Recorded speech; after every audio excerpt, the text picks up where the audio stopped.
Welcome back to Croatia. You've been here before playing at the ATP Stadium in Umag a couple of years ago. Yeah. Still remember maybe that? I know that there's a lot of parties for you. There's ones that you remember, and I do remember that one, yeah. Just because it was the stadium that we watched on the telly when the roof wouldn't shut, and it felt like a historical place to be. Also very big, and I was a little bit worried that we could have a good show. I think that's amazing. You've just returned from Brazil. Yes. Now we've used that you are going to these big tournaments, doing supporting parties. How was it? It was great. It was my best year. I mean, it's fantastic when there's a country that you love going to, and you go there, twice a year anyway, to time it around the World Cup, just at the level of music, parties, football, fun, and Brazilians. So yeah, it was great. Apart from the England games, which I think this is my third World Cup, and I think I've decided from now I won't go to the England games. They're always the most depressing part. Maybe you brought them the deadline? Well, yeah, the large, yeah, if I go there. Well, I think they're quite capable. They're quite capable on their own without me, thanks. Also speaking about the World Championship, you did a really good DJ compilation called Ben Brazil. It's a double compilation with daily program and night program, and especially not night program. Do you think this will stay? Because you did a couple of very good compilations in the past, and I still can listen to them and they're still fresh. Yeah, I mean, it was sort of shamelessly based around the World Cup, but we didn't actually have any pictures of the World Cup or any football records on it. So the idea is that it's a timeless compilation of Brazilian music, kind of updated for the electronic crowd.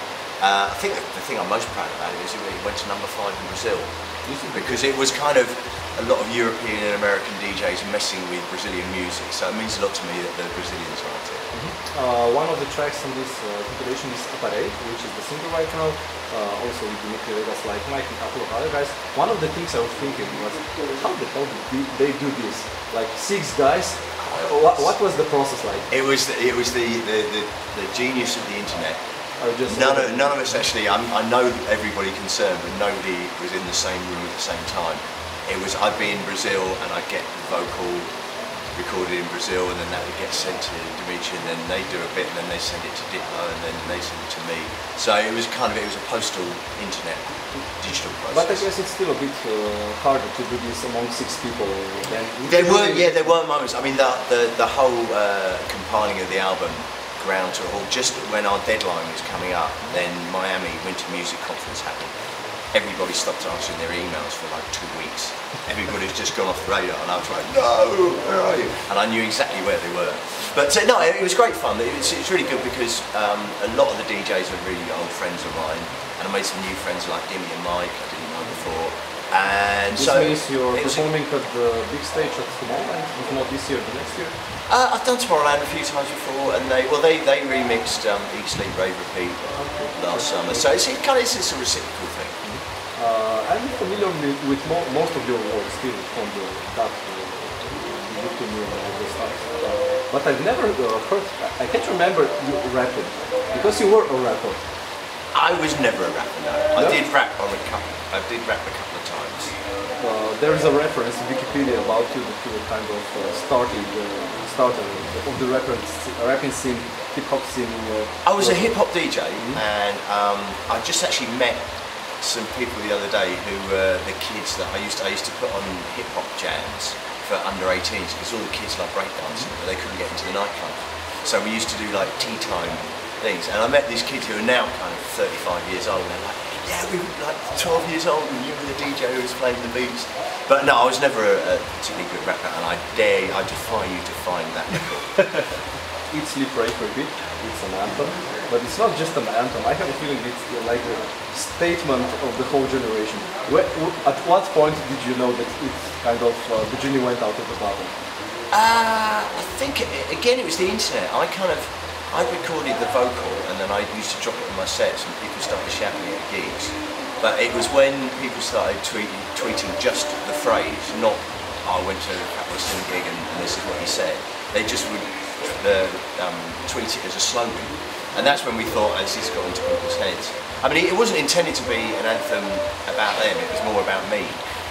You keep coming back every now and then, now it's after more than 10 years on the top charts. What's your motivation? I just love it. I really love music, and I love having a career in music. At the moment, I'm not so hot on being in the studio and making records. I'm loving DJing. So, but in 2 years' time, I might love being in the studio and not being a DJ. But no, it keeps me young, it keeps me excited. It is the best job, being a DJ is the best job in the world. Doing an artist album or doing new thing as you did with Kill Nice Law? David Byrne. Yeah, okay. Yeah, well, as you probably noticed, there hasn't been an artist album out of me for quite a 10 long years? Yeah, it's 10 years. Yeah. Well, 10 years since Fatboy Slima, but I did the Brighton Port for this is true. But yeah, like I said, I mean, I love doing this job, and I don't have to do it, and I don't feel I have to put an album out every 2 years, every 3 years. And I'm not sure if you need to put albums out in the internet generation. No one actually buys CDs anymore. So I'm just kind of until I've really got a passion to make a record. I don't feel like I have to. In the meantime, I've got a real passion for DJing. How many Hawaiian shirts is in your closet? Not that many. I tend to give them away. When I get bored of them, I tend to sign them and give them to people. Or my brother-in-law gets a lot of the old ones. Otherwise, I would have hundreds. By your experience, who is the more successful with ladies? Bass players or DJs? Bass players. Why? Because bass players are inherently more sexy. They're not, you know, out front. They're just at the back, and they've got this big throbbing, sexy instrument. And whereas DJs, they're show-offs. Bass players are a lot more thoughtful and a lot more sexy. Also, bass players get to finish at about 10:30, maybe midnight.